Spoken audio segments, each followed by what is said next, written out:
Ma'am साहब, इस जगह पे आपका क्या काम है? ये जानना तुम्हारे लिए जरूरी नहीं है। जाओ, जहाँ रुकने के लिए बोला वहाँ वेट करो। ठीक है, जैसी आपकी मर्जी।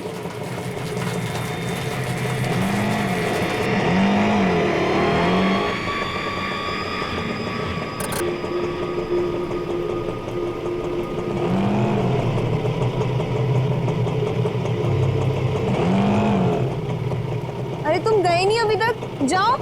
जी मेम साहब।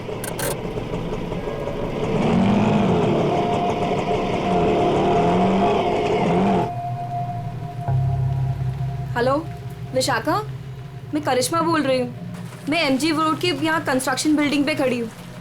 मुझे तुमसे तुम्हारी शादी के बारे में बहुत ज़रूरी बात करनी है।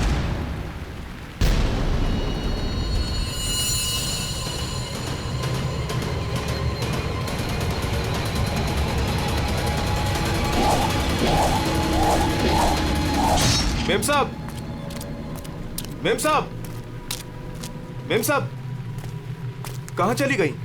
मैं तो यहीं छोड़ के गया था। मेम साहब, मेम साहब।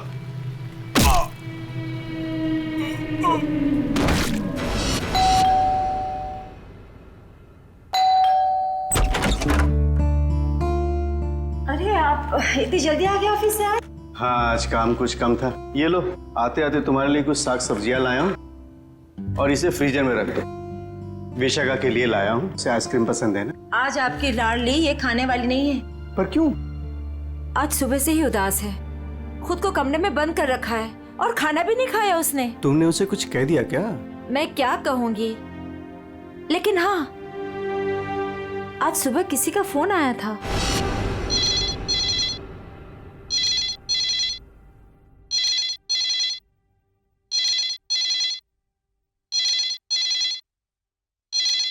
हेलो।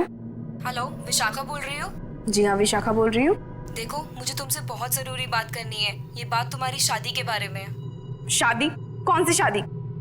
मुझे इस बारे में कोई बात नहीं करनी है। प्लीज मुझे दोबारा कॉल मत कीजिए।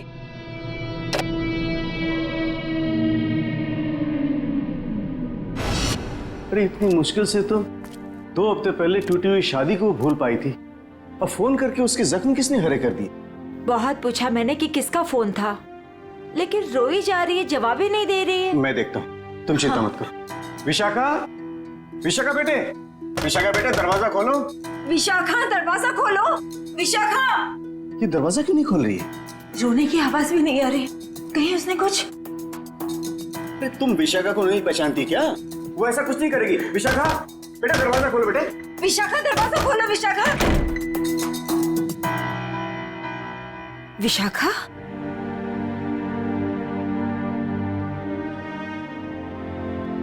विशाखा बेटे, वो शादी वाले फोन कॉल से चिंता में है ना तू? हाँ पापा, काश मैंने उस गलत लड़के से शादी की जिद न की होती। मेरी वजह से आप लोगों को कितना अपमान सहना पड़ा। अरे नहीं बेटी, ऐसा कुछ नहीं है। उस लड़की के साथ तेरी शादी नहीं हुई, ये तो बड़ी अच्छी बात है। उस परिवार से तू बच गई बेटे। हाँ। और फिर हमारे इस लाडो के लिए इस शहर में कोई लड़की की कमी है क्या? हाँ? और क्या, हमारी विशाखा है इतनी प्यारी कि कोई भी लड़का इसे देखते ही पसंद कर लेगा। नहीं माँ, इस बार अपनी पसंद पे भरोसा करके मैं कोई गलती नहीं करना चाहती। आप लोगों की पसंद पे ही मेरी मंजूरी है। अरे हाँ सरिता, कल ठीक 3 बजे लड़के वाले विशाखा को देखने आ रहे हैं, तुम तैयार रहना। आपने पहले क्यों नहीं बताया? ओहो श्रीमती जी, तो अब तो बता दिया ना। हाँ? पापा, मुझे भगाने की बहुत जल्दी है ना आपको? मैं क्यों नहीं, अब इसकी शादी हो जाएगी तो इस कमरे को मैं अपना स्टडी रूम बना लूंगा। अच्छा, तो मैं भी अपना रूम लॉक करके जाऊंगी ससुराल।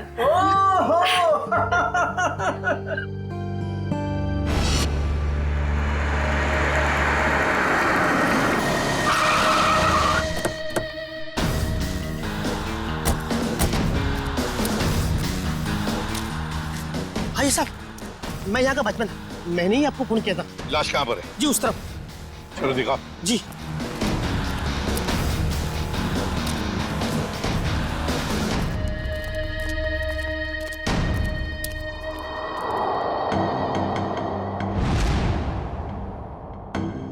ये ईंटें निकालो।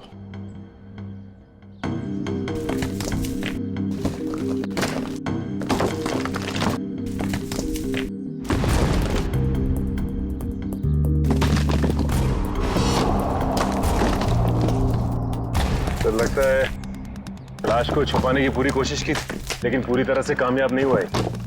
हाँ, छुपाने की तो बहुत कोशिश की है, मगर जरूर कुछ ना कुछ तो भूल गया है वो।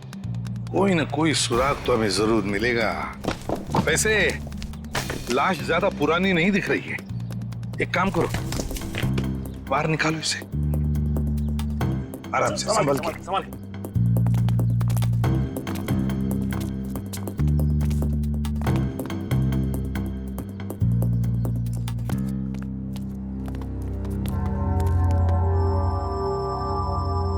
ये देखो, बड़ी बेरहमी से मारा है इसे। सामने से सीधे चाकू घोंप दिया सीने में। हाँ सर, देख के लगता है कि इसे चीखने चिल्लाने का मौका ही नहीं मिला।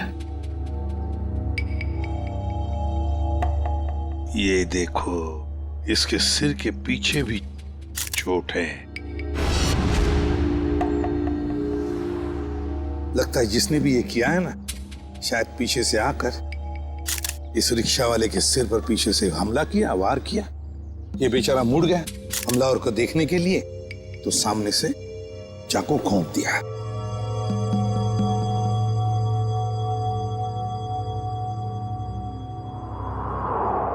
जेब में कुछ भी नहीं। लेकिन सर, कोई रिक्शा वाले को क्यों मारेगा? फ्रेडी, इस रिक्शा वाले को पैसे के लिए तो कोई नहीं मारेगा। हो सकता है इस रिक्शा वाले का किसी के साथ झगड़ा वगड़ा हुआ होगा या आपसी दुश्मनी हो, लेकिन अगर इसकी लाश यहाँ पर है, रिक्शा कहाँ पर होगी?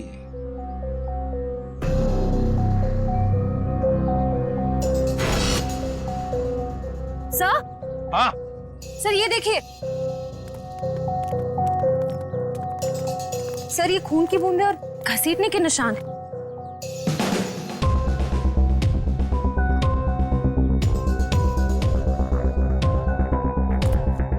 ये देखो,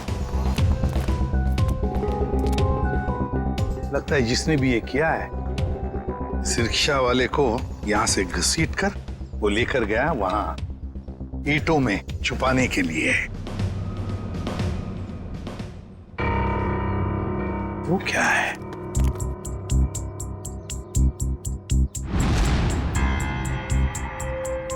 किसी आदमी की घड़ी? अरे ये तो काफी महंगी घड़ी है। शायद रिक्शा वाले की होगी। नहीं फ्रेडी, ये इस रिक्शा वाले की घड़ी नहीं लगती। इतनी महंगी घड़ी है ये, 1,00,000-1.5 लाख की तो घड़ी है ये। तो फिर सर, शायद उसी की होगी जिसने रिक्शा वाले को मारा है। वो तो ये भी सकता है कि घड़ी उस आदमी की हो जो ऑटो में बैठा था। इतनी कीमती घड़ी पहनने वाला आदमी रिक्शा में नहीं जाएगा, मुझे नहीं लगता।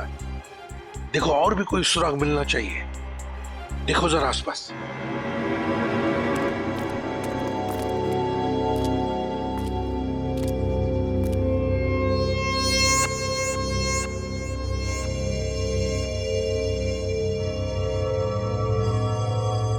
अरे सर, कुछ मिला? हाँ सर, किसी लड़की की ये डायमंड इयररिंग मिली है, यहाँ नीचे गिरी हुई थी। इयररिंग? इसका तो एक ही मतलब हो सकता है, जब ये हादसा हुआ तब कोई लड़की यहाँ पर मौजूद थी। तो खून लड़की ने किया? सचिन, पता नहीं खून किसने किया, लड़की ने या और किसी ने, लेकिन एक बात तो जरूर है कि ये लड़की उस रिक्शा वाले के साथ मौजूद थी। सर, हो सकता है ये लड़की उस ऑटो वाले की सवारी थी।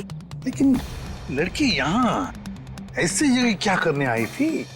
कुछ ना कुछ तो और ही चक्कर है। जो भी हो, उस हादसे में जरूर हाथापाई हुई होगी, जिसकी वजह से वहां पर वो घड़ी मिली और अब ये इयररिंग। ये केस तो बहुत पेचीदा हो गया। इतने सारे सवाल लेकिन जवाब इतने कम। सारे सवालों का जवाब इसी बिल्डिंग में है। इस बिल्डिंग को अच्छी तरह से छान मारते। Let's go.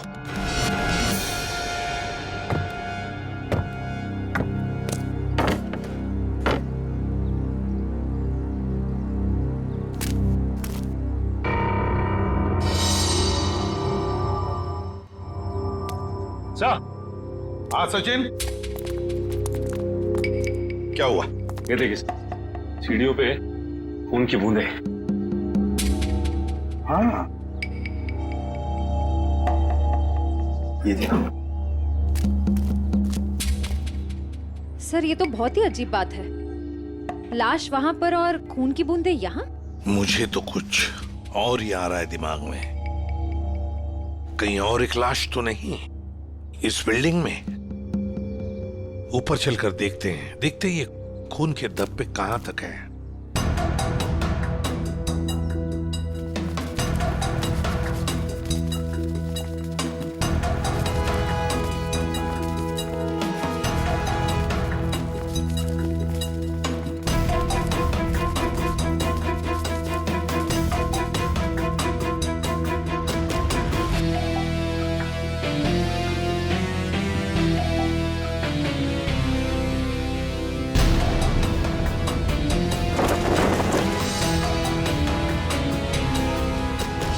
भाई साहब मैं तो कहता हूँ अभय और विशाखा एक दूसरे के लिए बिल्कुल सही है। दोनों के ख्यालात मिलते जुलते हैं, दोनों का स्वभाव एक है और वैसे एक साथ स्कूल में पढ़ चुके हैं।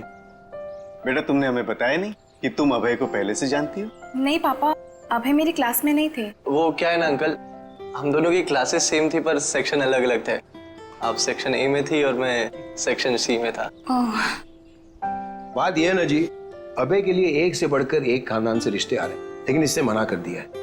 स्कूल के वक्त से ही आपकी बेटी से प्यार करता है, लेकिन कह नहीं पाया, इसलिए आज मुझे आना पड़ा कहने के लिए। पापा प्लीज, आप मुझे एम्बैरेस कर रहे हैं। नैना और अनुष्का कैसे हैं? स्कूल टाइम से तुम्हारे बेस्ट फ्रेंड हुआ करते थे वो लोग। हाँ, नैना भी बेंगलोर में जॉब कर रही है और अनुष्का की रिसेंटली शादी हो गई है मसूरी में। सुना है बहुत ही खूबसूरत जगह है वो। जी। वैसे तो साउथ अफ्रीका भी बहुत ही सुंदर जगह है। 25 साल पहले हमने हमारे हीरो का बिजनेस वहां शुरू किया था और आज यहाँ तक ले आए उसे। आप लोग बैठिए, मैं आप लोगों के लिए चाय वगैरह लेकर आती हूँ। आप लोग बैठिए, हम आते हैं।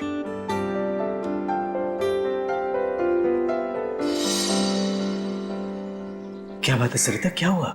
देखिए, लड़का और परिवार तो मुझे अच्छे लग रहे हैं, लेकिन एक बार आप साफ साफ पूछ लीजिए, लेन देन की जो भी बात है। सरिता क्यों चिंता करती हो? देखो मुझे नहीं लगता कि धीरेन्द्र जी की कोई मांग है, और अगर होगी भी तो हम मांग पूरी कर देंगे ना। देखो सरिता, मेरी पेंशन है, तुम्हारे जेवर है, और अगर जरूरत पड़ी तो हम ये मकान बेच देंगे। आखिर हमारी एक ही बेटी है। ओफो, आप एक बार पूछ तो लीजिए ना, कहीं कोई बड़ी मांग रख दी तो। फिर तो ये रिश्ता नहीं हो पाएगा। खैर, अपनी किस्मत है, देखते हैं। चलो लीजिए भाई साहब। ये सब लाने की क्या जरूरत थी? इतनी तकलीफ क्यों की आपने? अरे क्या कहते हैं भाई साहब, ये तो कुछ भी नहीं है, ये तो आपको लेना ही पड़ेगा। चाय लीजिए। ये लो बेटे।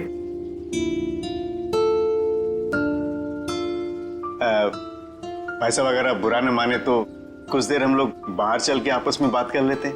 अरे इतने में बच्चे भी एक दूसरे से बात कर लेंगे। अरे ये तो बहुत अच्छी बात है, चलिए।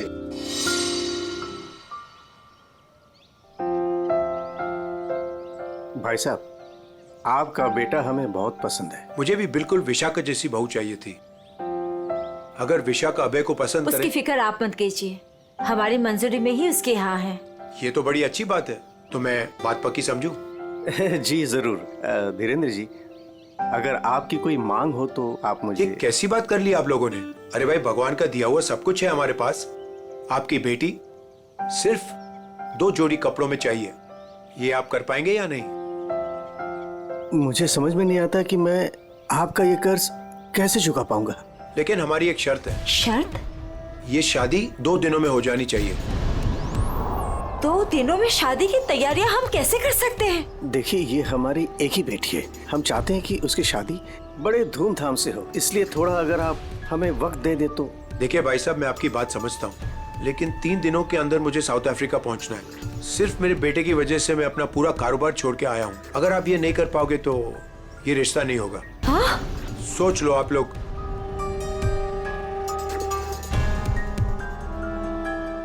ठीक है भाई साहब, ये शादी परसों ही होगी। ये तो बहुत अच्छी बात है, मुबारक हो।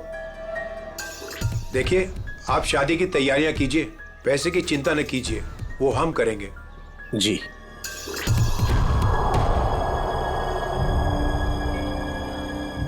कैसे? तुम चिंता मत करो सरिता, भगवान की जो मर्जी है वही होगा। चलो शादी की तैयारी करते हैं।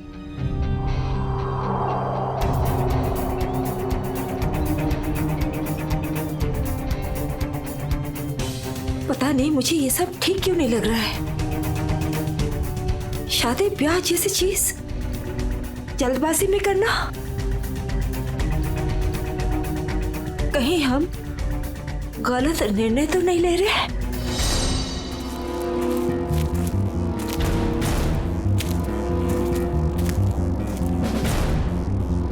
सर, इस लड़की का चेहरा तो पूरी तरह से बिगड़ चुका है। इसकी पहचान करना बहुत मुश्किल होगा। बस लड़की के पास से ना ही कोई आइडेंटिफिकेशन मिला है, ना ही कोई मोबाइल। तो लाश को देख के लगता है कि इसकी और उस ऑटो ड्राइवर की मौत लगभग एक ही वक्त हुई है सर।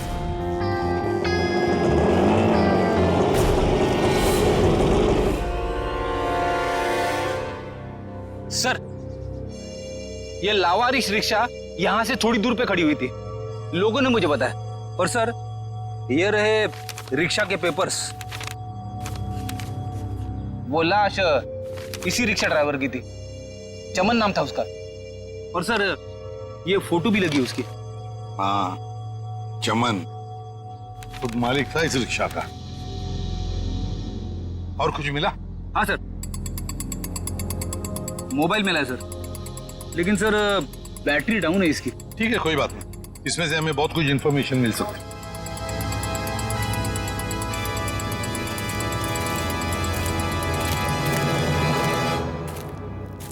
वॉचमैन होना यहाँ के। कैसी ड्यूटी करते हो? दो खून हुए यहाँ पर। साहब जी, ये सब कैसे हुआ?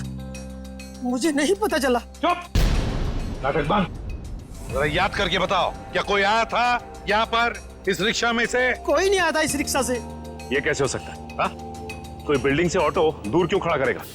बताओ कौन आया था?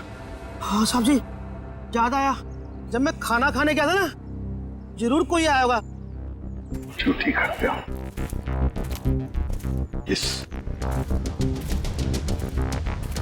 इस चमन की पूरी कुंडली निकालो। हाँ अभिजीत सर, वो ऑटो वाले के फोन की डिटेल मिल गई है सर। ये 11 बजे के करीब ममता नगर से निकला और 11:30 बजे जेएल स्टेशन पे पहुंच गया। ये MG road under construction building पे कब पहुंचा? सर 12:30 बजे। जेल स्टेशन से सवारी लेने के बाद 12:40 पे उस जगह पे मिला था जहां पे वो ऑटो खड़ा मिला था। मतलब जेल स्टेशन से उसने सवारी उठाई, तो फिर अभिजीत उस वक्त दो मोबाइल फोन होंगे उस रिक्शा में, एक रिक्शा वाले का और शायद इस सवारी का भी। हाँ सर, मोबाइल कंपनी वालों ने बताया कि रिक्शे वाले के मोबाइल के साथ साथ एक और मोबाइल ट्रैवल कर रहा था। जयवंती और पेटी लगे हैं उसका डिटेल निकालने में। चलो अच्छा। अब देखना यह है कि सर वो सवारी विक्टिम थी या मुजरिम। सर, हाँ सर वो जो ऑटो की सवारी का मोबाइल नंबर था वो दिल्ली का नंबर है और किसी करिश्मा के नाम पे रजिस्टर्ड है। दिल्ली? अच्छा, इस करिश्मा के बारे में और कुछ पता चला? नहीं सर, और कुछ डिटेल्स तो अभी पता नहीं चल पाए हैं। ये तो पता चला होगा कि उसने आखिरी कॉल किसको किया। किसी लैंडलाइन नंबर पे किया था आखिरी कॉल। पोपटवाड़ी का कोई उदय कुमार है। पोपटवाड़ी उदय कुमार।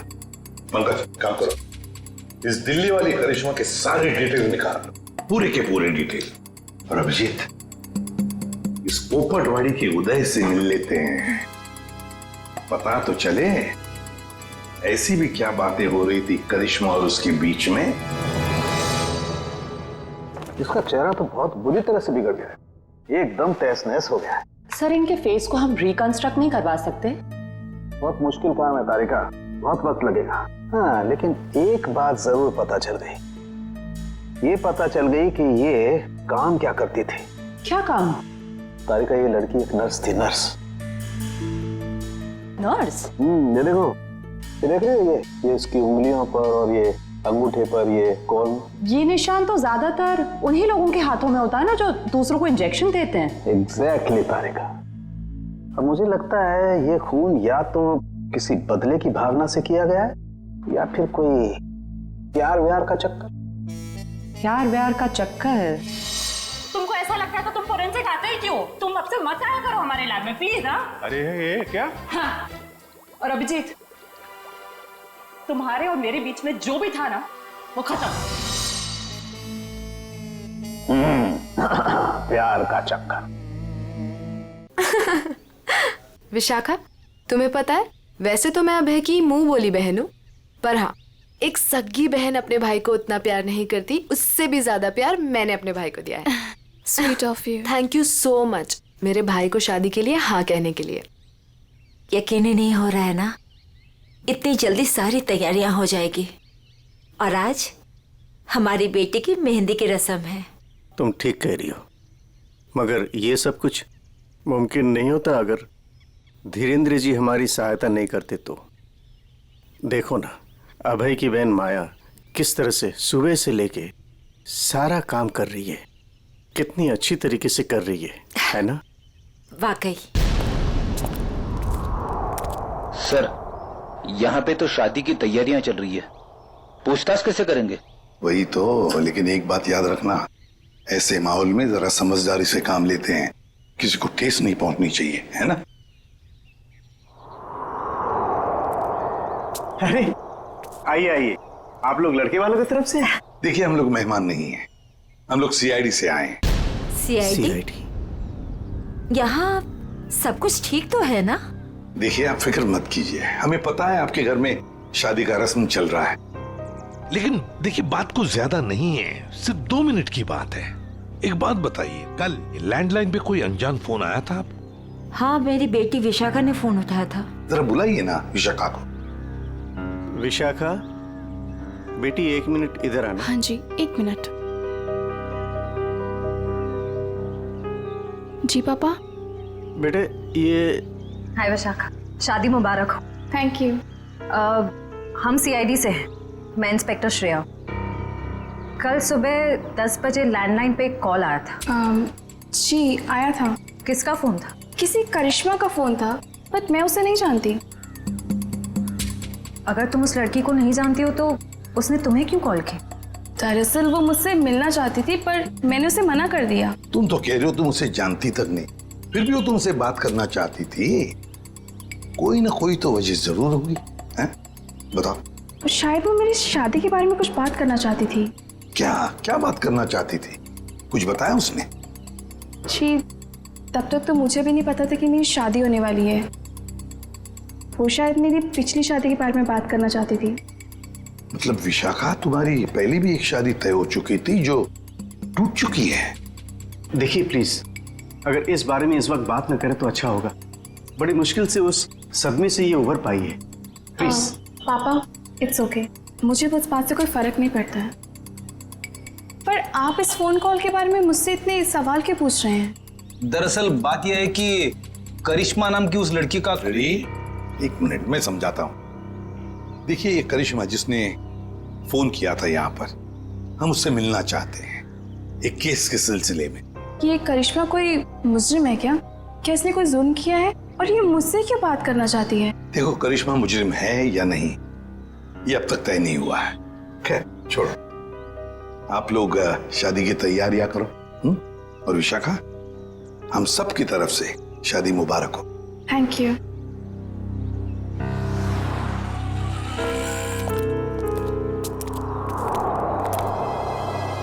हेलो, सुनो, सब गड़बड़ हो गया है यहाँ। सीआईडी आ गई है। हाँ जी, क्या हाल है बॉस? फिर से बन गया चेहरा? अरे चेहरा बनने में टाइम लगता है ना यार। और कितना टाइम चाहिए तुझे? मैं बोल रहा था तारे का, प्रद्युमन जैसे ही मेरी शक्ल देखेगा पीछे पड़ जाएगा। कितना टाइम लेगा चेहरा बनाने में? यार इतना सा काम है साउंड के। वैसे एक बात बताओ, आप लोगों को वाकई कुछ पता नहीं चला उस लड़की के बारे में? हमें इतना तो पता चल चुका है कि उस लड़की का नाम करिश्मा है और वो दिल्ली की रहने वाली थी। और अगर मैं ये बताऊं कि करिश्मा एक नर्स थी तो? सर, उस करिश्मा के बारे में नई बात पता चली सर। क्या? वो दिल्ली में 10 स्टार हॉस्पिटल में नर्स है। लो, ये बात अब बता रहे हैं, मैं कब की बता चुका ये बात। 10 स्टार हॉस्पिटल दिल्ली।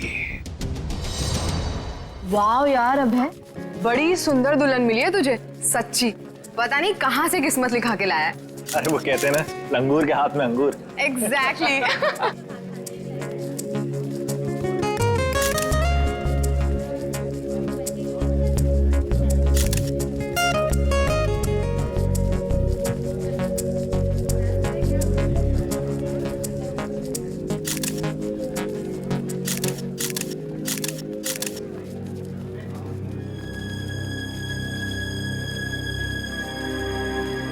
उदय जी आप रो रहे हो? सब ठीक तो है ना? ये तो खुशी के आंसू हैं। आज अपने बेटी को दुल्हन बना जो देख पा रहा हूं मैं, इसलिए। आपसे कुछ बात करनी थी। हाँ हाँ, तो कहिए ना। यहाँ कहना ठीक नहीं होगा, जरा अंदर चलिए ना। क्यों, हमसे शादी में कुछ कमी रहेगी है क्या? नहीं नहीं नहीं नहीं, वो सब ठीक है, A1। देखिए, सारे मेहमान आ रहे हैं, अगर हम यहाँ से चले गए तो कुछ परेशानी हो जाएगी। फेरे हो जाए, उसके बाद दोनों बैठ करके बातें करते हैं। देखिए, मेहमानों को छोड़िए, आप अंदर चलिए, वरना ये शादी नहीं होगी।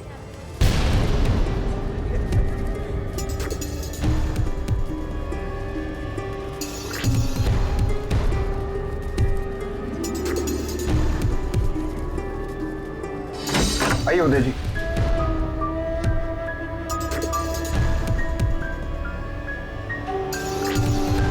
धीरेन्द्र जी, बात क्या है आप बताइए ना। देखिए, मेरी परेशानी बढ़ती जा रही है। अरे भाई, परेशान होने की कोई बात नहीं, एक छोटी सी रिक्वेस्ट है। कैसी रिक्वेस्ट? आपको याद है मैं आपके घर आया था आपकी बेटी को देखने, और मैंने आपको कहा था मुझे दहेज बिल्कुल नहीं चाहिए। जी मुझे अच्छी तरह से याद है, आपने कहा था कि आपको दहेज नहीं चाहिए। तो अब क्या चाहिए आपको? मैं अपनी जुबान का पक्का हूँ, कहा ना दहेज नहीं चाहिए, दहेज नहीं लूंगा। हाँ, मगर आपको दहेज नहीं चाहिए तो क्या चाहिए?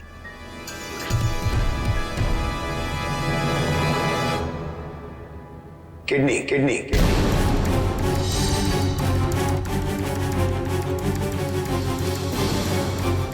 किडनी? पर किसकी? मैं शायद आपको बताना भूल गया कि मेरी तबीयत दरअसल ठीक नहीं रहती, और जल्द से जल्द अगर किडनी ट्रांसप्लांट नहीं हुआ तो मैं ज्यादा दिन नहीं बच पाऊंगा। Kidney transplant? देखिए, आपकी बेटी की शादी है और कुछ ही दिन बाद उसका ससुर यानी कि मैं मर जाए तो आपको कैसा लगेगा? पर धीरेन्द्र जी, मैं अपनी किडनी कैसे, मेरा मतलब। मैंने पूरा पता लगा लिया है, हम दोनों की किडनीज मैच होती हैं। अच्छा, तो इसका मतलब ये शादी ब्याह ये सब ढोंग है। दरअसल आपको मेरी किडनी चाहिए, इसलिए आपने ये सब। अब फेरों में 2 घंटे और, बहुत समय आपके पास, सोच लीजिए। और वैसे भी हम दोनों एक परिवार का हिस्सा बनने जा रहे हैं, तो एक परिवार वाले का फर्ज बनता है दूसरे परिवार वाले की जान बचाने का।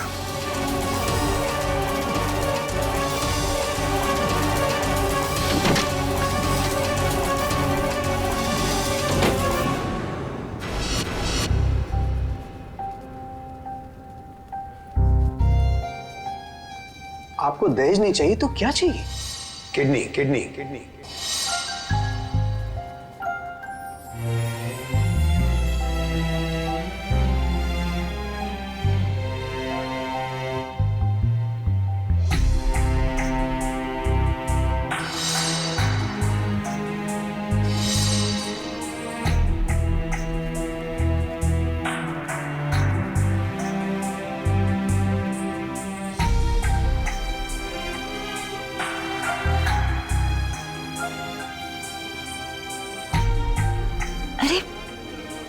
चले गए थे आप? कुमार साहब आए हैं अपनी पत्नी के साथ, वो आपको ढूंढ रहे थे। सरिता, आओ मेरे साथ, 2 मिनट तुमसे बात करनी है। चलो।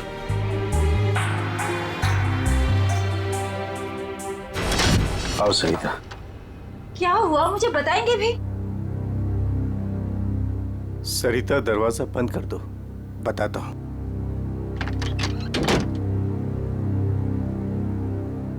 अभी तो बताइए, मुझे बहुत घबराहट हो रही है। धीरेन्द्र जी ने मुझसे कुछ मांगा है। पता था मुझे कि ये शादी दहेज लिए बिना हो ही नहीं सकती। वैसे कितने पैसे मांगे हैं उन्होंने? नहीं, उन्होंने मुझसे पैसे नहीं मांगे।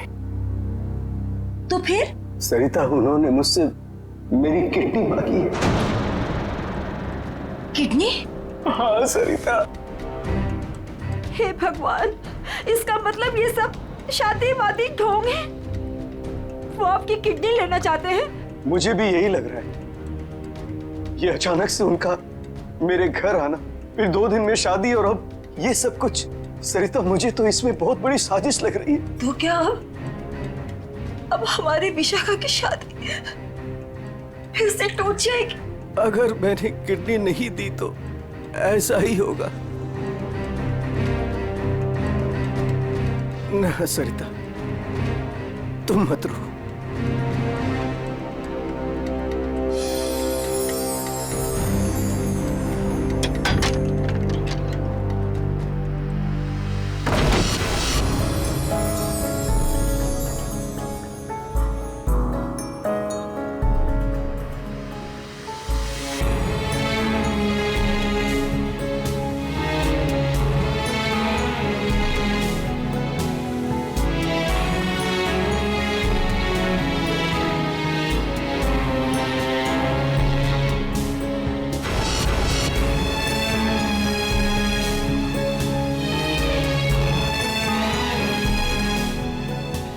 सारे मेहमान आ चुके हैं और अगर इस बार भी हमारी विशाखा की शादी नहीं हुई तो वो पूरी तरह टूट जाएगी। एक जख्म तो वो पहले ही खा चुकी है, लेकिन अब दोबारा वो बर्दाश्त नहीं कर पाएगी। मैं जानता हूं सरिता, तुम ठीक कह रही हो, इसलिए मैंने सोच लिया है मैं अपनी किडनी दूंगा। हाँ सरिता। नहीं, अगर आपने किडनी दे दी तो आपका क्या होगा? मुझे कुछ नहीं होगा सरिता। और वैसे भी इंसान के शरीर में 2 किडनियां होती है जिससे उसका शरीर चलता है, लेकिन फिर भी इंसान एक किडनी के सहारे जी सकता है। मुझे ये सब कुछ ठीक नहीं लग रहा है। अगर कुछ ऊंच नीच हो गई तो मैं आपको खोना नहीं चाहती हूँ। नहीं सरिता, मुझे कुछ नहीं होगा, और अगर मुझे कुछ हो भी गया तो कम से कम मेरी आत्मा को ये सोचकर संतुष्टि तो मिलेगी ना कि मैंने अपनी बच्ची की खातिर उसके पैदाइश से लेकर के उसकी शादी तक सब कुछ किया। प्लीज।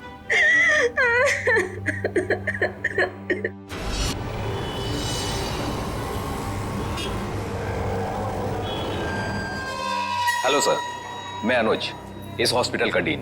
करिश्मा की मौत की खबर सुनकर आई एम शॉक्ड। वो बहुत ही काबिल नर्स थी। वैसे डॉक्टर साहब, एक बात समझ में नहीं आ रही है, ये करिश्मा ने अचानक से छुट्टी क्यों ली और फिर यहाँ से मुंबई चली गई? कोई खास वजह थी क्या छुट्टी लेने? उसने छुट्टी ली और यहाँ से चली गई। अब यहाँ से जाने के बाद वो कहाँ गई, किस लिए गई, इसके बारे में हमें कुछ नहीं पता। देखिए, हम लोग करिश्मा के घर गए थे, लेकिन वहाँ से कोई ज्यादा जानकारी मिली नहीं है। क्या आप बता सकते हैं कि यहाँ पे करिश्मा को कोई सामान वगैरह पड़ा है? आप चाहें तो करिश्मा का लॉकर देख सकते हैं। जी हाँ, जरा दिखाइए लॉकर। आइए। चलिए। अरे सर, इस लॉकर को देखकर मुझे मेरी नानी की अलमारी याद आ गई। वो भी अपना सारा सामान ऐसे ही ठूस ठूस के रखती थी। सर, ये तो किसी मरीज की मेडिकल रिपोर्ट है। किसकी फाइल है ये? दे उदय कुमार। उदय? विशाखा के पिताजी उदय कुमार? कमाल है, इस फाइल को तो हॉस्पिटल के रिकॉर्ड रूम में होना चाहिए। ये करिश्मा के लॉकर में कैसे? मतलब ये करिश्मा उदय जी और उसके परिवार वालों को जानती थी? वो परिवार वाले तो बता रहे थे कि वो करिश्मा को जानते ही नहीं। जरा बताइए, किस चीज का इलाज चल रहा था उदय का?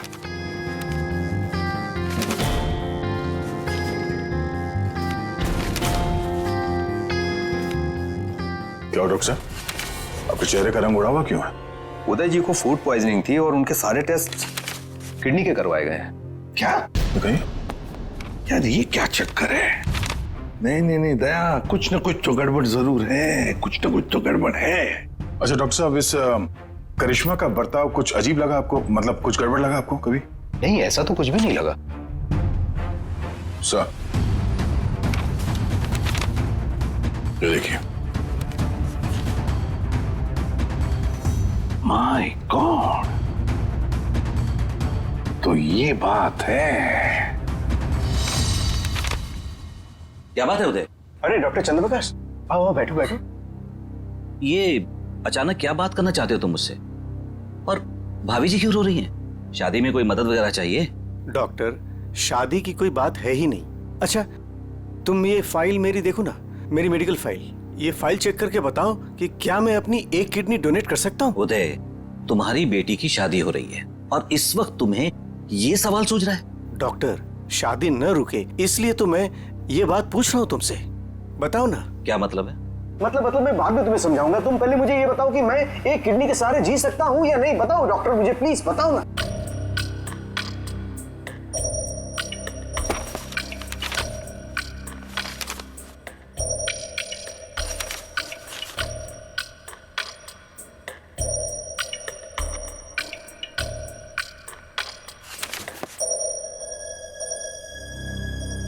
डॉक्टर, रिपोर्ट ठीक तो है ना? क्या हुआ चंद्रप्रकाश, बताओ ना कुछ मुझे। क्या किडनी देना जरूरी है? बस तुम इतना ये समझ लो कि किसी के जिंदगी और मौत का सवाल है। देखो, अगर मैंने किडनी डोनेट नहीं की ना तो मेरी बेटी की शादी रुक जाएगी। देखो उदय, तुम्हारी ये किडनी पहले से ही खराब है। क्या? सरिता, मुझे तो आज तक ये प्रॉब्लम कभी महसूस ही नहीं हुआ। कैसे किडनी फेलियर हो सकता है? क्योंकि उदय, तुम्हारी बॉडी दूसरी किडनी से फंक्शन कर रही है। आई एम सॉरी, अगर तुमने ये दूसरी किडनी भी डोनेट कर दी तो क्या? तो तुम्हारा बचना नामुमकिन है। किडनी डोनेट करने के लिए तुम मेडिकली फिट नहीं हो। देखो, ऐसा मत कहो डॉक्टर, मुझे ये किडनी दान करनी ही पड़ेगी किसी भी हालत में। डॉक्टर प्लीज जरा चेक करके बताओ, कोई तो रास्ता निकालो। देखो उदय, फाइनल डिसीजन मैं नई रिपोर्ट के आने के बाद ही दे पाऊंगा, लेकिन इस रिपोर्ट के मुताबिक किडनी डोनेट करना मतलब मौत को दावत देने जैसा है।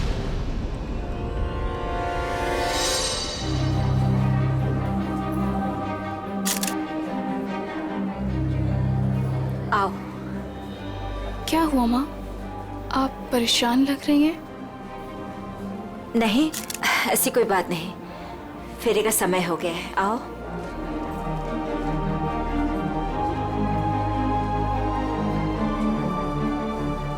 अरे उदय जी, आप ही को ढूंढ रहा था। फेरे लगवाएं या फिर मैं बारात वापस? जी नहीं, बारात वापस ले जाने की नौबत नहीं आएगी। मुझे पता था आप बड़े समझदार इंसान हो, सही डिसीजन लिया। और वैसे आप अपनी बेटी को इतना प्यार जो करते हो, आइए। यकीन नहीं आ रहा है दया, शादी के नाम पे ऐसी सौदेबाजी।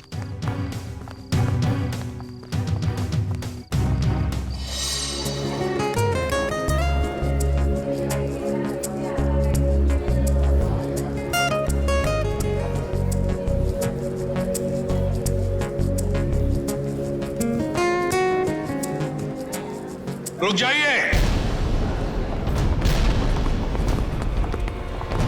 सरिता जी। जी। उदय जी कहाँ है? वो तो यही। कहाँ है उदय जी?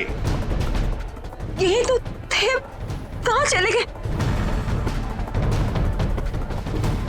आप लोग यहाँ फिर से, क्या हुआ? हमारा उदय जी से बात करना बहुत जरूरी है, जरा बुलाइए उन्हें। उदय जी। उदय जी। कहाँ गए उदय जी? बुलाइए। मम्मी, पापा कहाँ चले गए? आपके पापा कहाँ हैं? इसका जवाब अब ये देंगे धीरेन्द्र जी। क्यों धीरेन्द्र जी, जवाब देंगे ना? मुझे कुछ नहीं पता।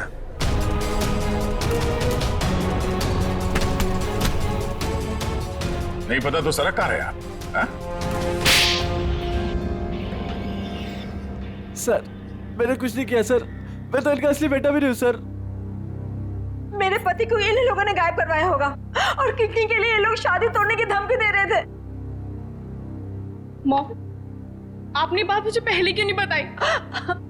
आपके और पापा से बढ़कर मेरे लिए कुछ नहीं है। शर्म आनी चाहिए तुम्हें, शादी जैसे पवित्र बंधन के आड़ ऐसा घिनौना अपराध करते हुए। सर मैं मानता हूँ, इसी प्लान के जरिए मैंने किडनियों का व्यापार किया। क्या? शायद इसीलिए उन गुनाहों की सजा है कि मेरी खुद की किडनी बेकार हो गई। लेकिन इस बार सर, मैं खुद की जान बचाने के लिए कर रहा था। इसके लिए किसी और की जान चली जाए। अब बताओ, करिश्मा को क्यों मारा? सर मैंने करिश्मा को नहीं मारा, बल्कि वो तो मेरी मदद करती थी मरीज ढूंढने में। सर इस बार मैंने गैंग वालों को बताया फिगर एक किडनी गायब कर दी। उसी बात को लेकर वो मुझे ब्लैकमेल कर रही थी कि वो बाकी गैंग वालों को और विशाखा को ये बात बता देगी। इसीलिए तुमने करिश्मा को मारा है? इसीलिए? नहीं सर, मेरा यकीन मानो, मैंने उसे नहीं मारा। मुझे लगता है कि सर उसके मौत के पीछे मेरे बाकी गैंग वालों का हाथ है। कौन है तुम्हारे साथी? कहाँ लेकर गए उदय को? किडनी निकलवाने। ऑपरेशन शायद शुरू भी हो गया होगा। कहाँ हो रहा है ये किडनी निकालने का ऑपरेशन?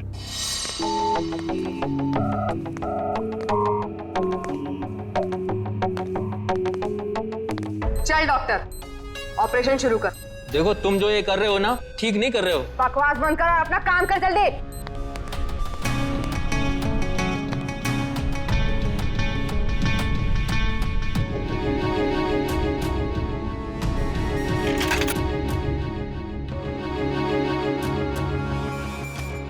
जल्दी करना।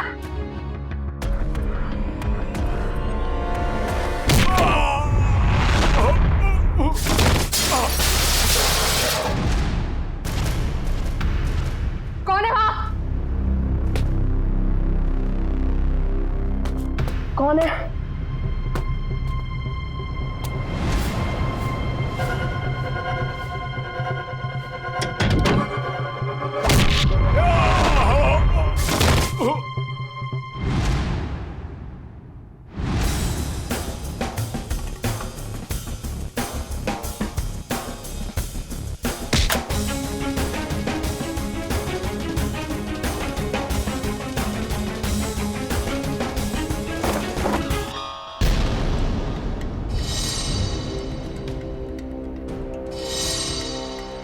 अपने जुर्म का इनाम तो लेती जाओ।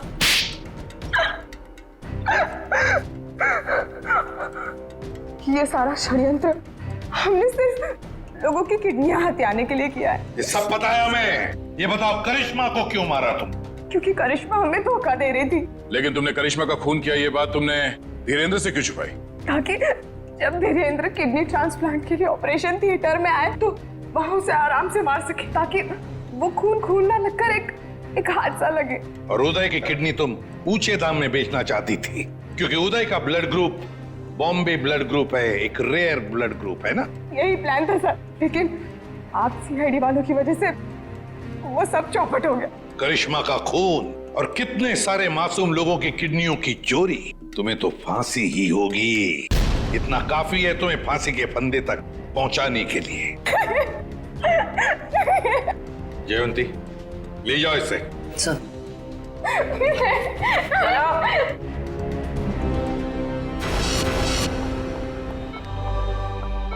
कैसे आप?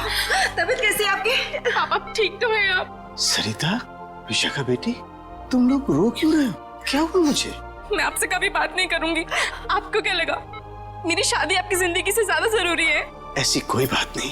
दरअसल मैं और सरिता, हम तो सिर्फ तुम्हारी खुशी चाहते हैं बेटे। मेरी खुशी आपसे है, आपसे है।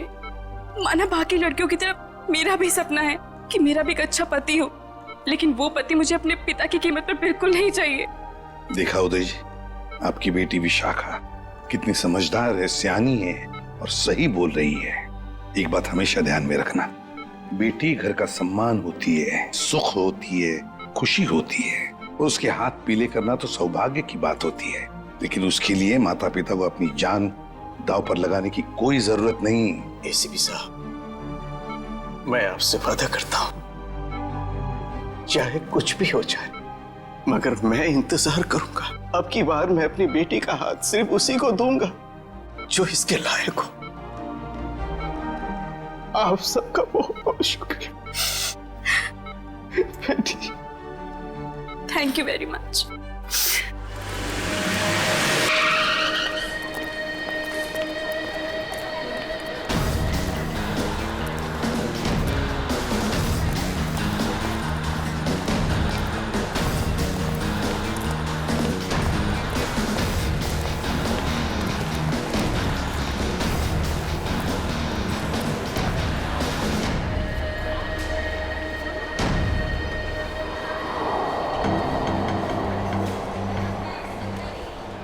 गोली लगी है।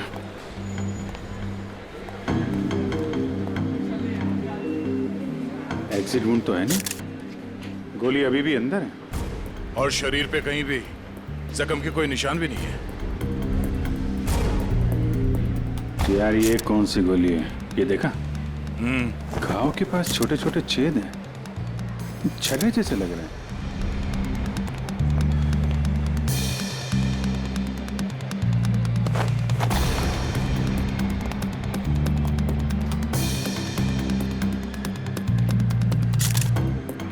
मानित नाम है इसका, अंधेरी में रहता है। सर इन लोगों का कहना है कि जब इससे गोली लगी तो ये इस तरफ जा रहा था। इस तरफ? गोली छाती पे लगी है, मतलब खूनी इधर ही कहीं होना चाहिए। नहीं सर, इस तरफ तो मैं अपने डेस्क पे बैठा हुआ था, वहां तो कोई खूनी नहीं था और ना ही कोई गोली चलने की आवाज आई। हाँ सर, हमें तो तब पता चला कि इसे गोली लगी है जब हमने इसकी चीखने की आवाज सुनी थी। तो गन पे साइलेंसर लगा होगा। सर इतने सारे लोग थे यहाँ पे, किसी ने कुछ भी नहीं देखा। सर मरने से पहले एक औरत की तरफ इशारा कर रहा था, मुझे तो लगता है वो औरत ही इसकी खूनी है। औरत? कौन कौन औरत है? सर वो भागने की कोशिश कर रही थी लेकिन हमने उसे पकड़ के रखा है। वो सर वो बहुत चिल्ला रही थी ना, उसे कमरे में बिठा के रखा हुआ है। सर सीसीटीवी फुटेज रेडी है। ठीक है, देख लेते हैं। अरे भाई, अरे क्या कर रहे हो ये? अरे कहाँ ला रहे हो? क्या कर रहे हो? अरे क्या है? क्या है ये? सर ये लाश है। हाँ भाई मुझे दिख रहा है ये लाश है, लेकिन यहाँ क्यों लाए हो? मुर्दा कर रहे हैं, यहाँ क्यों लाए हो तुम? सर मॉल से लाए। किसने कहा तुम्हें लाश लाने को यहाँ? सीआईडी ने सर। सीआईडी वालों ने? सीआईडी वालों ने? अच्छा एक बात बताओ, सीआईडी ने किस ऑफिसर ने कहा तुम्हें लाश यहाँ ले जाने के लिए? इंस्पेक्टर दया ने। इंस्पेक्टर? किसने? इंस्पेक्टर दया ने। दया? इंस्पेक्टर दया? ओके तुम जाओ जाओ जाओ यहाँ जाओ।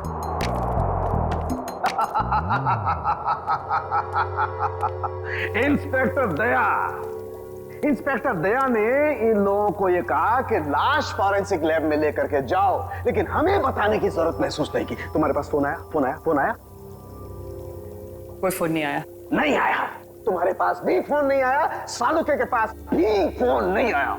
क्या किया उन्होंने? ये किया। और तुमने क्या किया था? खूनी के बारे में उन लोगों को जाकर के बताया, अपनी ड्यूटी समझी, अपना फर्ज निभाया। उन्होंने क्या किया? हमारे साथ क्या किया उन्होंने? इतनी बेइज्जती की हमारी, लाश यहाँ भिजवाई लेकिन हमें बताने की कोशिश नहीं की उन्होंने। अकड़ मैं निकालूंगा उन लोगों की अकड़, मैं निकालूंगा। माफी मांगेंगे मेरे पास आकर के, लेकिन उन्हें मैं कुछ नहीं बताऊंगा, कुछ भी नहीं। अकड़। तारिका, हमारे पास कोई लाश नहीं आई है। हाँ? तुमने सुना नहीं मैंने क्या कहा? हमारी लैब में कोई लाश नहीं आई है।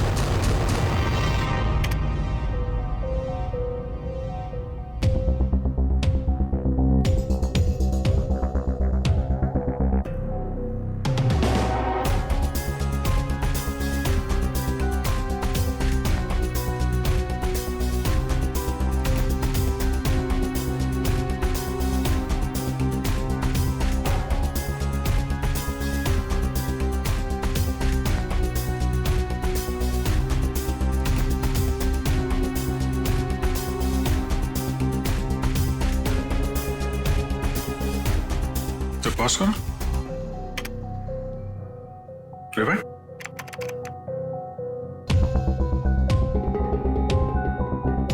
प्ले करो। ये देखो, ये आदमी जब दुकान के अंदर गया इसके हाथ में बैग था और बाहर आया तो गायब। फॉरवर्ड।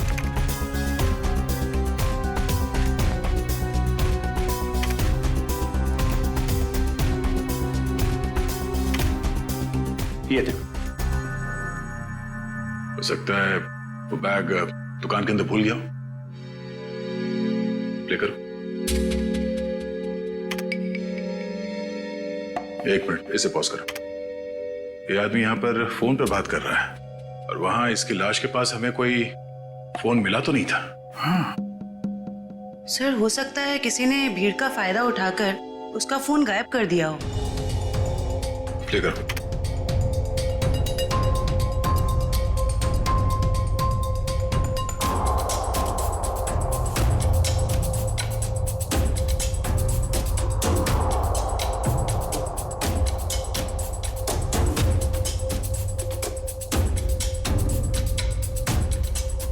एक मिनट, जरा दूसरा फुटेज चेक करो, दूसरा एंगल वाला।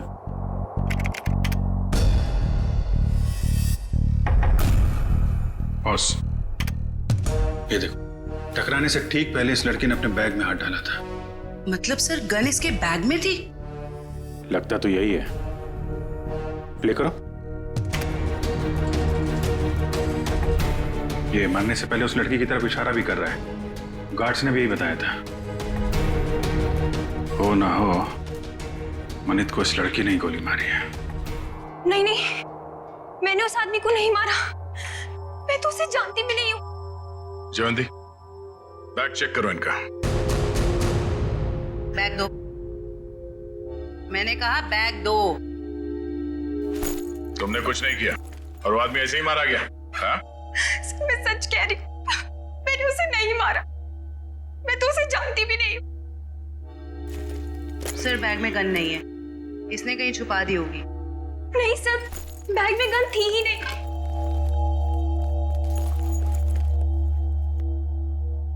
इस बैग में तो कोई छेद भी नहीं है। अच्छा, बैग के अंदर से कोई गन तो नहीं चला इसने। जब मनित का खून हुआ तो तुम सामने खड़ी थी और तुम वहां से भागी क्यों? सर मेरी किस्मत खराब थी, जो मैं उससे टकरा गई और उसके सीने से खून निकलने लगा। सर मैं डर गई थी और मैं भागने लग गई। और क्या बता सकती हो उस आदमी के बारे में? नहीं सर, मुझे कुछ नहीं पता। हाँ सर, जब वो मेरे पास आ रहा था तो वो किसी से फोन पे बात कर रहा था और किसी बैग के बारे में बात कर रहा था। वो मुझसे टकराया और ये सब हो गया। देखो शिखा, जब तक हमारी जांच पूरी नहीं हो जाती तुम शहर छोड़ के कहीं नहीं जाओगी, ठीक है? अभी तुम जा सकती हो, वो दुकान चेक कर लेते हैं। Thank you.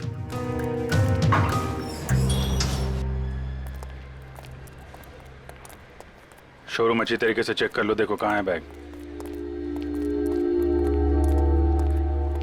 क्या हो गया सर? ये आपके शोरूम के बाहर जिस आदमी का खून हुआ है, वो जब इस दुकान के अंदर आया था तो उसके हाथ में एक बैग था और यहाँ से जब बाहर निकला तो उसके हाथ में वो बैग नहीं था। कहाँ है वो बैग? हमें नहीं पता सर। अरे आप लोग ध्यान नहीं देते कोई क्या लेकर आ रहा है, क्या छोड़ के जा रहा है यहाँ पे? अच्छा, उस आदमी ने अंदर आके क्या किया? मतलब कोई सामान देख रहा था या कोई वो चीज खरीदी या ऐसे वापस चला गया? बड़ी मुश्किल से उसने एक शर्ट पसंद किया, फिर चेंजिंग रूम में गया और वापस आकर बोला कि वो उसे पसंद नहीं है और चला गया। चेंजिंग रूम गया था? जी।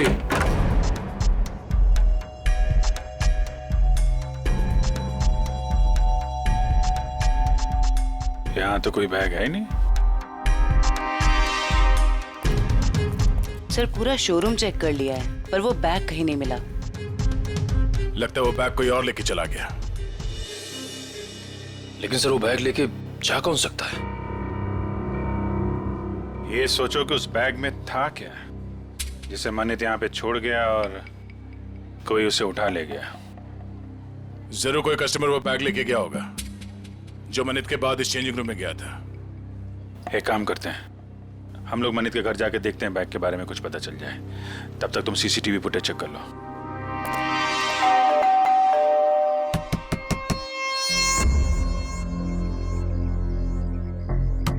सर शायद घर में कोई नहीं है।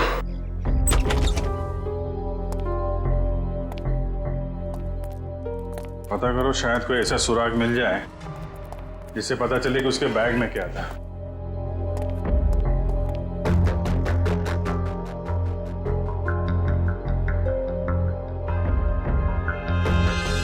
यहाँ तो कुछ भी नहीं है सर। मगर यहाँ देखो, ये है मनित शादीशुदा है, मगर घर पे कोई देख नहीं रहा है। सर हो सकता है उसकी बीवी कहीं गई हो। पता नहीं बेचारी को मालूम है कि नहीं कि मनित की मौत हो गई है। बाहर पता करते हैं। क्या हुआ सर? कौन है आप लोग और ऐसे कैसे इनके घर पर घुस गए? भाई साहब, हम लोग सीआईडी से। क्या आप ये बताएंगे कि मनित की पत्नी कहाँ है? जी हमें कोई जानकारी नहीं सर। क्या बात है, यहाँ भीड़ क्यों लगा रखी सबने? भाई ये सीआईडी से है और आपके भाई के घर की तलाशी ले रहे हैं। बोलिए क्या बात है सर? क्या हुआ? आप? मैं मनित का चचेरा भाई। आप लोग मनित के साथ में रहते हैं? नहीं, मैं यहाँ से 3 घर छोड़ के रहता हूँ। क्यों, क्या हुआ लेकिन बताइए। एक्चुअली मनित का खून हो गया है। क्या खून? क्या? मनित भाई का खून हो गया? जी हाँ। कैसे सर? किसने किया सर? बोलिए ना सर। हम वही पता लगाने की कोशिश कर रहे हैं। आप लोग पता लगाइए, हमें क्या करना है।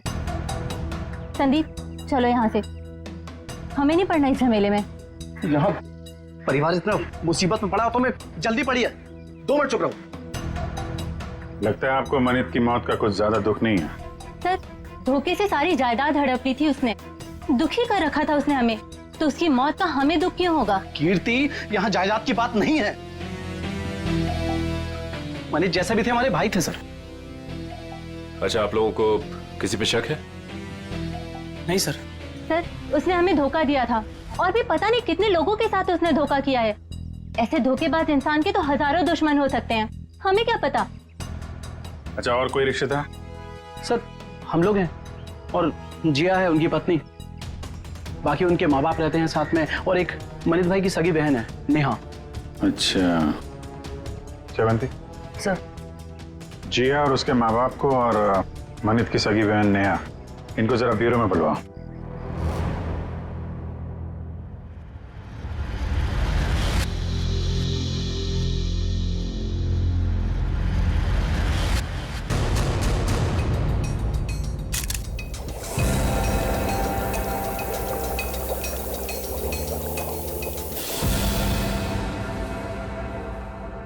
माय गॉड, ये बात है, ये राज। और वो लोग तो क्या हुआ सर? अरे क्या बताऊं तारिका, इसकी मौत का राज तो ये है, देखो उधर। अरे हाँ सर, लेकिन यही तो तारिका, यही राज है। उन लोगों को लग रहा है इसे गोली लगी है, लेकिन यहां तो राज कुछ और ही है।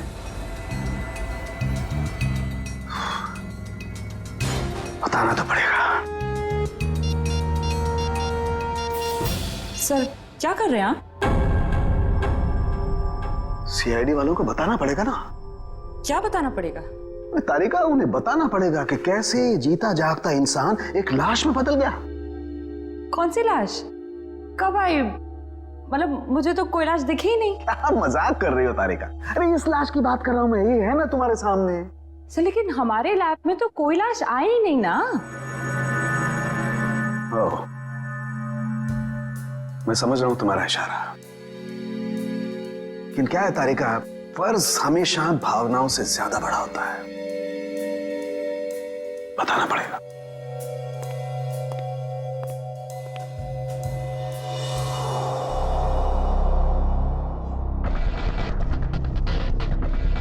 ये मनित अंदर आया बैग के साथ।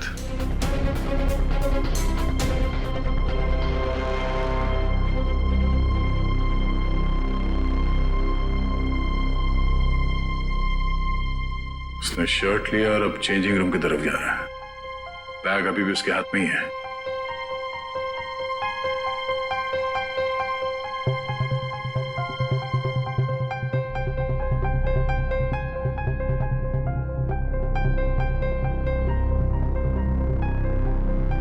ये देखो, बाहर निकला मगर उसके हाथ में कोई बैग नहीं है। इसका मतलब है उसने बैग चेंजिंग रूम में ही छोड़ दिया।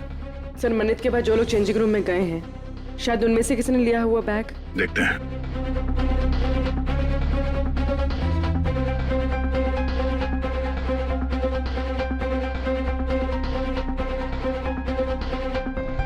बैग तो इसके पास भी नहीं है सर।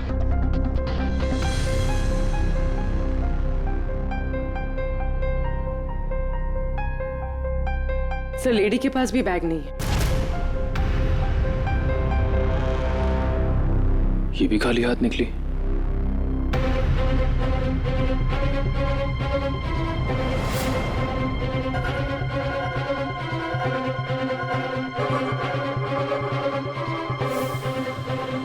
काफी वक्त ले रहा है।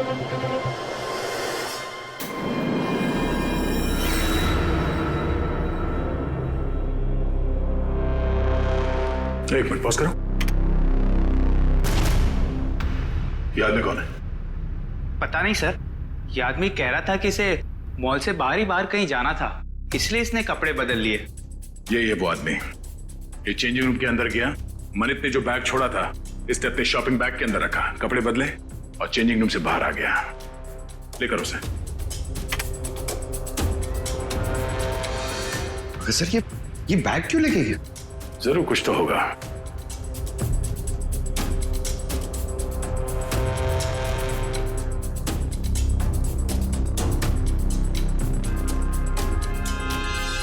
एक गलती कर दी इसने, पेमेंट कार्ड से कर दिया। ये सब कैसे हो गया? किसने मारा मेरे दामाद को? प्लीज आप लोग शांत हो जाइए, हम बहुत जल्द खूनी का पता लगा लेंगे। सर, खूनी को ढूंढने से अब क्या फायदा? हमारी बेटी जिया की जिंदगी तो बर्बाद हो गई। देखिए, मरने वालों को तो कोई वापस नहीं ला सकता, लेकिन हम लोग मनित के खूनी को जरूर सजा दिलवाएंगे। वैसे जिया कहाँ है? जिया क्यों नहीं आई? सर वो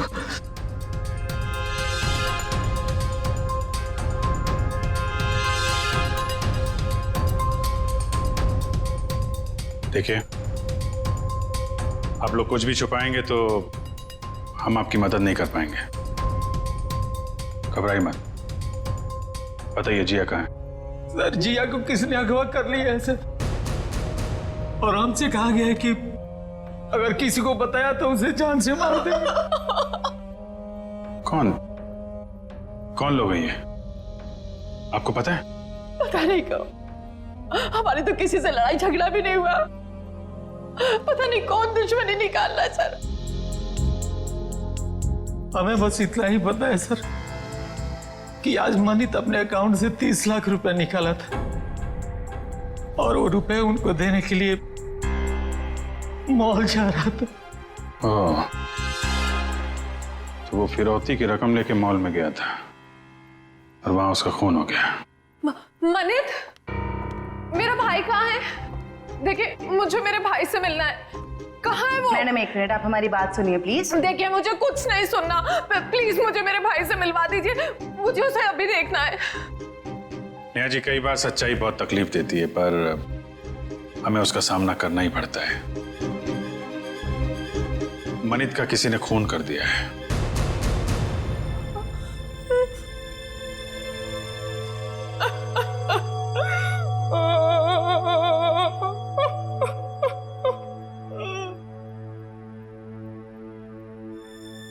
मैं जानती हूँ मेरे भाई को किसने मारा है। तुम जानती हो किसने? यही है वो लोग। जब से इनकी बेटी मेरे भाई की जिंदगी में आई है ना, मेरे भाई की किस्मत बर्बाद हो गई, और आखिर में वो मेरे भाई को भी खा गए। नहीं बेटा, नहीं।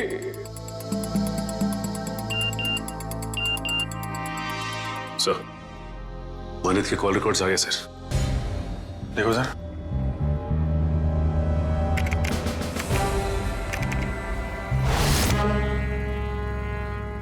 मनित को इस 1147776644 और आज सुबह भी फोन आया था।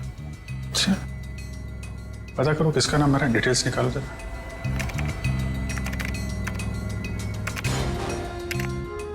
अमर तो अभी अभी जेल से छूटा है। जेल से छूटा और मनित को फोन कर रहा है। जिया किडनैप हो गई और मनित का खून हो गया। मिलना पड़ेगा इस अमर से। उस आदमी को पता था कि उस बैग के अंदर फिरौती की रकम है, इसलिए जानबूझकर उस शॉपिंग बैग लेकर चेंजिंग रूम के अंदर घुसा, ताकि फिरौती की रकम आसानी से छुपा के ले जा सके। सर, मतलब इन दोनों ने जिया को अगवा किया था? हो सकता है। उसने पेमेंट कार्ड से किया था। उस कार्ड की पूरी डिटेल निकालो और उस आदमी को मिलने के लिए बुलाओ। और हाँ, उसे पता नहीं चलना चाहिए किस लिए बुलाया। सर, मतलब मनित को इन लोगों ने यहाँ पर बुलाया था? हाँ, पर एक बात समझ में नहीं आई। मनित इतना सारा पैसा लेकर मॉल के अंदर घुसा, उसका बैग स्कैन तो हुआ होगा। पंकज, जरा पता करो किसी ने इस बात की पूछताछ क्यों नहीं की। सर, मनित जब फिरौती की रकम लेकर आ रहा था तो फिर उसका खून क्यों हुआ? पूर्वी, ये मामला सिर्फ किडनैपिंग का नहीं है, लगता है बात कुछ और ही है। सर, सर वो हस्बैंड वाइफ को मिलने के लिए बुला लिया है। गुड, शक तो नहीं हुआ उन्हें? बिल्कुल नहीं सर। चलो। सर वो स्कैनिंग मशीन का गार्ड गायब है सर, और दूसरे गार्ड ने बताया था कि मनित की मौत से ही गायब है सर, और वो अभी फोन भी नहीं उठा रहे। तो गार्ड भी मिला हुआ है इस पूरे खेल में।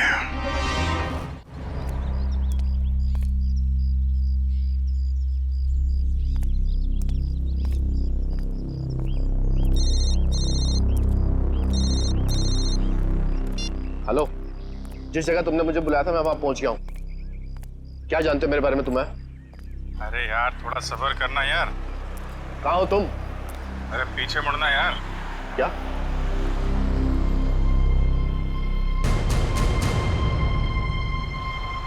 कौन है आप?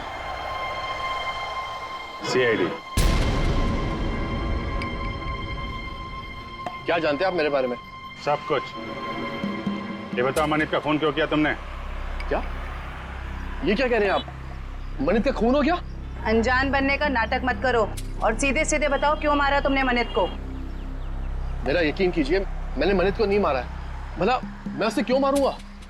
तो फिर जेल से छूटने के बाद फोन क्यों कर रहा था उसको? देखिए सर, मैं मनित से जानना चाहता था कि उसने मुझे झूठे केस में क्यों फंसाया।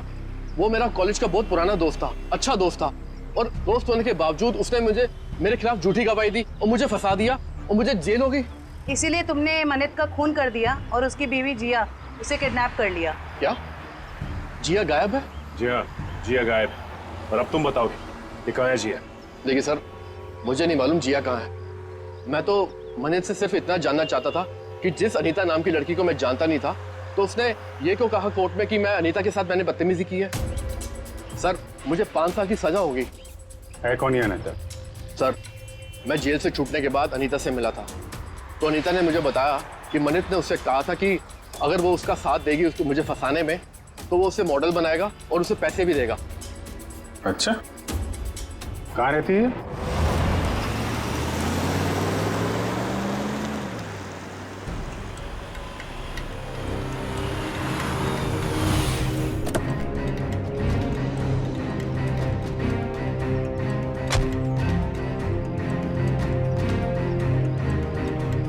देखो, हम लोग यहाँ आ गए, अब तुम भी बाहर आ जाओ और मॉल की सारी सीसीटीवी फुटेज की सीडी हमें दे दो।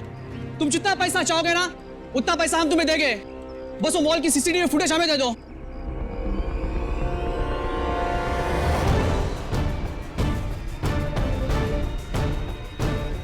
सीआईडी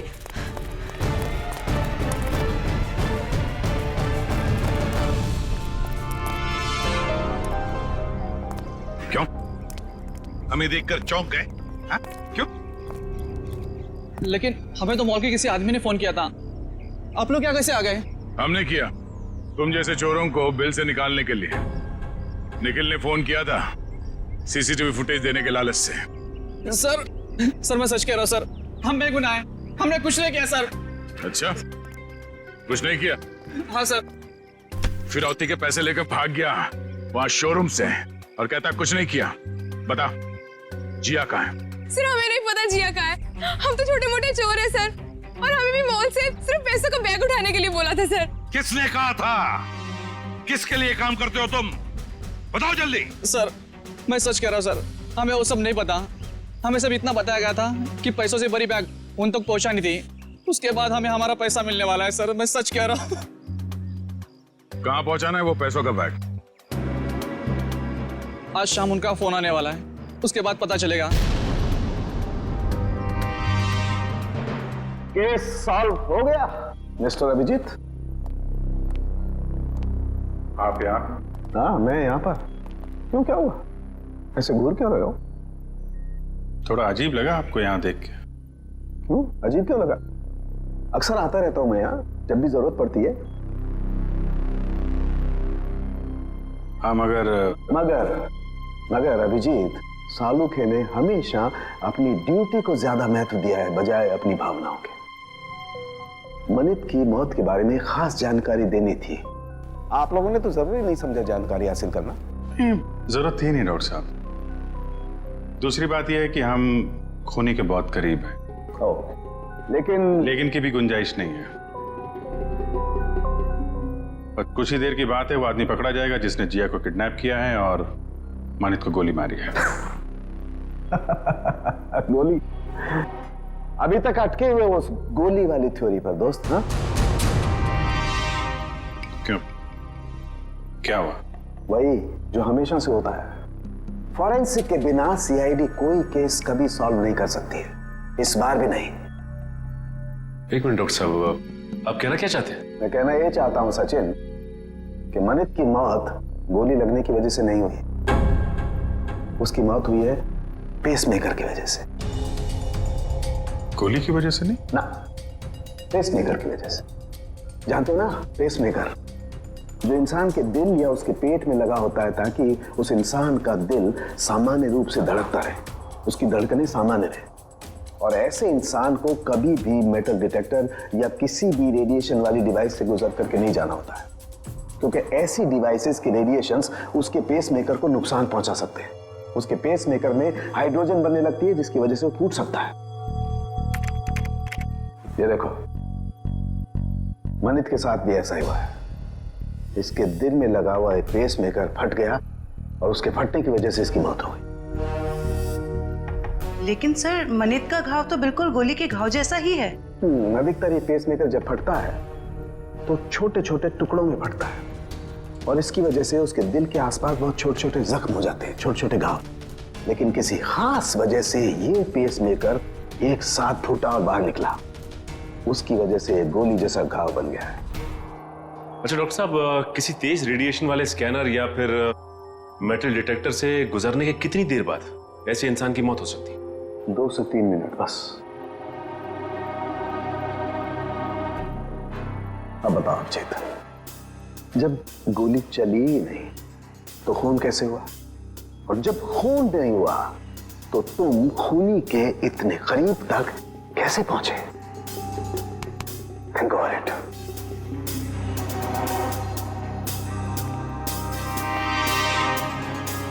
खून तो हुआ है डॉक्टर साहब, और खूनी भी पकड़ा जाएगा। शोरूम का स्कैनर चेक करना पड़ेगा।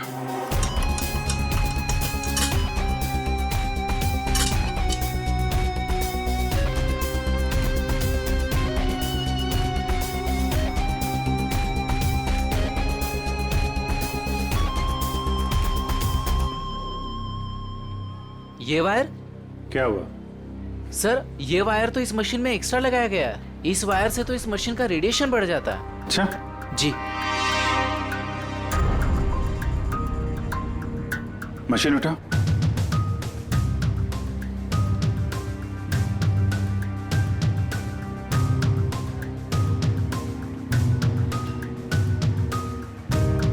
ये किसी ने वायर यहाँ पे लगाया और दूसरा छेड़ा सॉकेट में डाल दिया, रेडिएशन बढ़ा दिया है।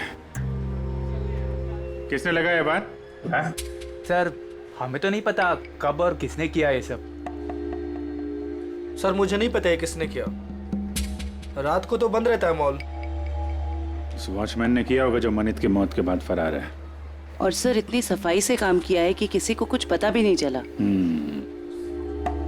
लेकिन जो कोई भी इसके पीछे है वो अच्छे से जानता था कि मनित के सीने में पेसमेकर लगा हुआ है। कोई नजदीकी, कोई करीबी।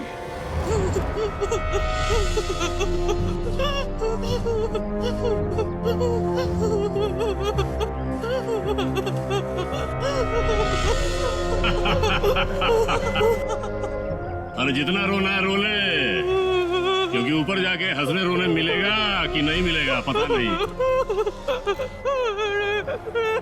तो भाई बॉस जिया को क्यों मारना चाहता है? अरे ये जिंदा रही तो हम सब मारे जाएंगे। ये सीआईडी के सामने सब कुछ उगल देगी, समझा क्या? बोलो तो भाई उड़ा दो इसको। नहीं नहीं नहीं नहीं नहीं, बिल्कुल नहीं। ये तब तक जिंदा रहेगी जब तक हमें पैसे नहीं मिल जाते। एक बार पैसा मिल जाए फिर तो सीधा ये नीचे और उसके बाद ऊपर। बॉस पैसा आ गया। आ गया तो फिर चलो।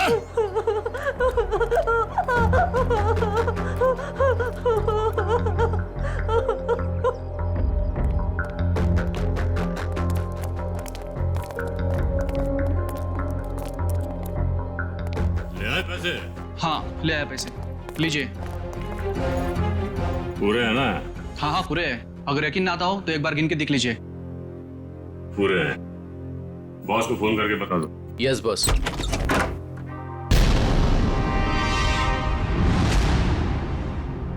जो भी बताना है ब्यूरो चलकर बताओ। गिरफ्तार तूने बताया ना इन्हें? कोई हमें बताता नहीं है, हम खुद पहुंच जाते हैं, समझे? उठाओ इन्हें।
निखिल खेजो, आजा आजा आजा।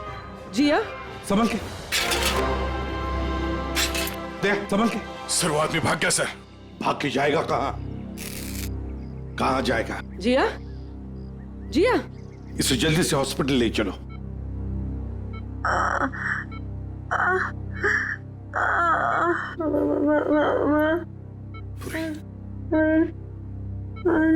हाँ जिया, बोलो, कुछ बोलना चाहती हो? मनित को बुलाइए। मनित कहाँ है? सर मनित को पूछ रही है। ये मनित कौन है? अगर वो आ जाए तो अच्छा रहेगा। डॉक्टर, वो इनके पति हैं और वो इस दुनिया में नहीं।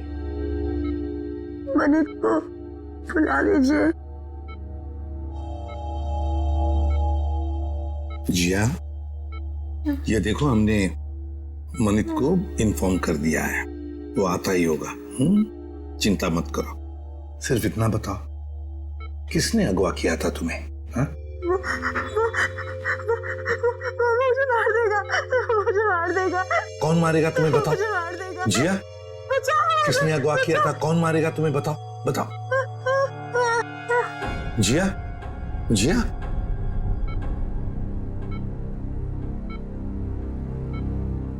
फिर से बेहोश हो गई है। डॉक्टर साहब, हम बाद में आते हैं। ठीक है, चलो।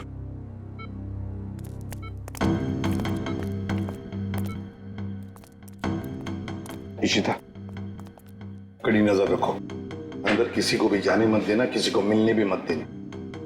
Yes sir. मैं मनित के बहकावे में आ गई थी। उसने कहा था तो मुझे बॉलीवुड की बहुत बड़ी हीरोइन बना देगा, पर उसने सिर्फ झूठ बोला था। मतलब अमर निर्दोष था?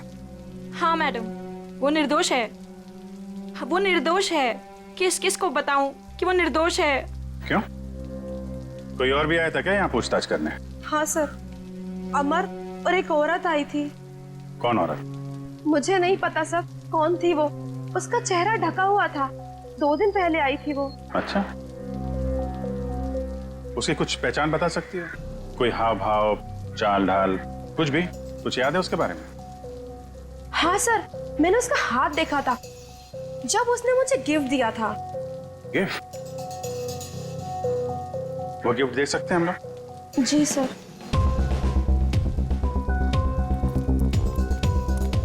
आखिर ये औरत हो कौन सकती है? कोई ऐसी औरत जिसका संबंध अमर और मनित दोनों से है। पता चल जाएगा अभी। सर ये लीजिए।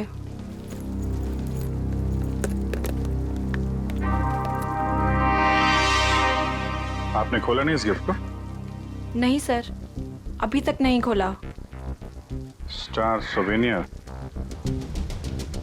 इस गिफ्ट शॉप से पता चल जाएगा किसने खरीदा इस गिफ्ट को।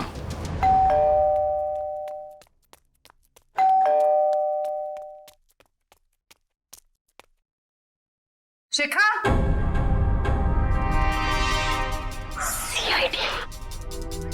सर ये दरवाजा क्यों नहीं खोल रही है?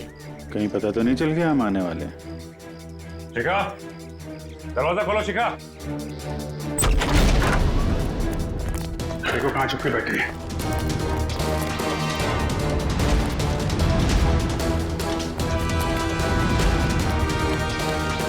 रुक जाओ वरना गोली मार दूंगी मैं।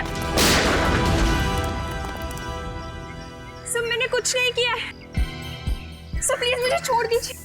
सच्ची मैंने कुछ नहीं किया है। पहले ये बताओ कि मनित को क्यों मारा? जिया को अगवा क्यों किया? मैंने ये सब नहीं किया। सच्ची मैंने तो सिर्फ उसको साथ दिया है। किसका? ये दवाइयाँ लेके आई, ठीक है?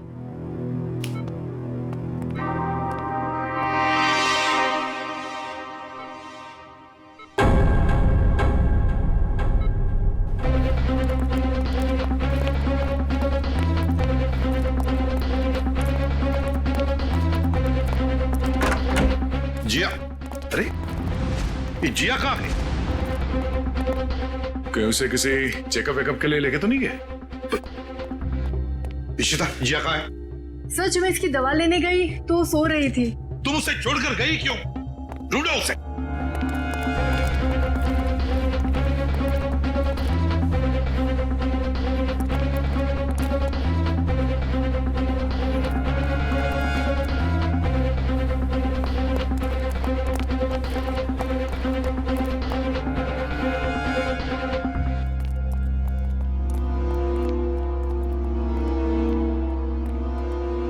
आद्या?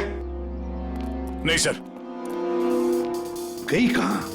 सर हो रही। रुक जाने तो गोली चलाऊंगा।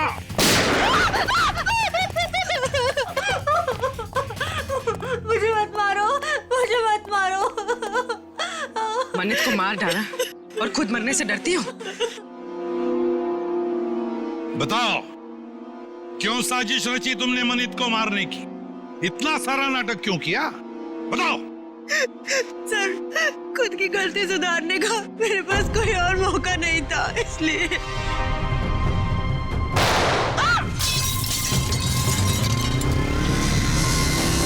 पकड़ो उसे।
सर कहाँ गया वो?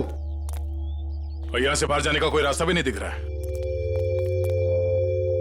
कहीं गया नहीं है, यहीं पर छुप कर बैठा है वो।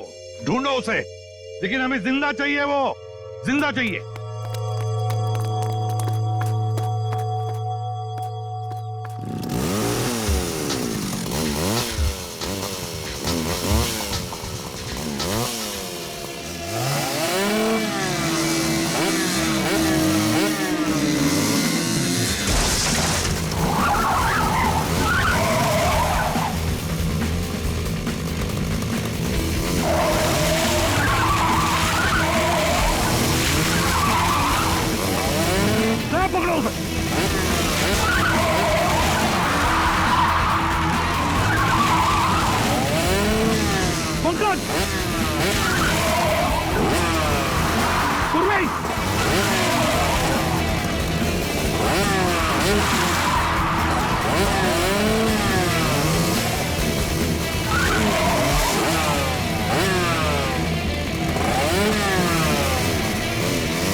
आसमान से टपके खजूर पे अटके, हॉस्पिटल से भागे, यहां पकड़े गए, क्या फायदा हुआ? हाँ?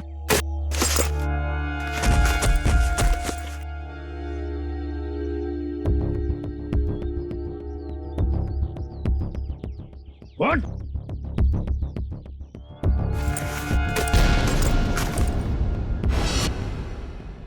मैं मनित का चचेरा भाई। संदीप, तुम बताओ, क्यों मारा तुमने मनित को? क्यों मारा? सर, मनित से शादी करने के बाद मुझे पता चला कि वो अच्छा आदमी नहीं था और मैं अमर से प्यार करती थी। मनित ने अमर को झूठे इल्जामों में फंसाकर जेल भिजवा दिया और मुझे उसके खिलाफ भड़काकर मुझसे शादी कर ली सर। और फिर जब अमर ने जेल से छूटकर तुम्हें सच्चाई बताई तो तुमने मनित को मारने का प्लान बना लिया। हाँ, और फिर मैंने मनित को मारने के लिए इसकी मदद ली, लेकिन फिरौती के 30 लाख रुपए देखकर इसकी भी नियत बदल गई और ये मेरी जान लेने पे उतारू हो गया सर। अमर के साथ जिंदगी गुजारनी थी ना, हाँ? इसलिए तुमने इसकी, संदीप की मदद ली और अपने पति मनित को मार दिया।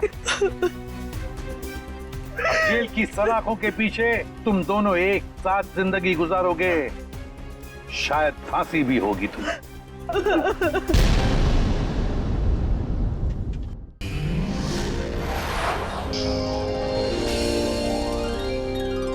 CID के और भी मजेदार और सस्पेंस से जुड़े एपिसोड्स को देखने के लिए हमारे चैनल को सब्सक्राइब करें और बेल आइकॉन दबाना ना भूलें।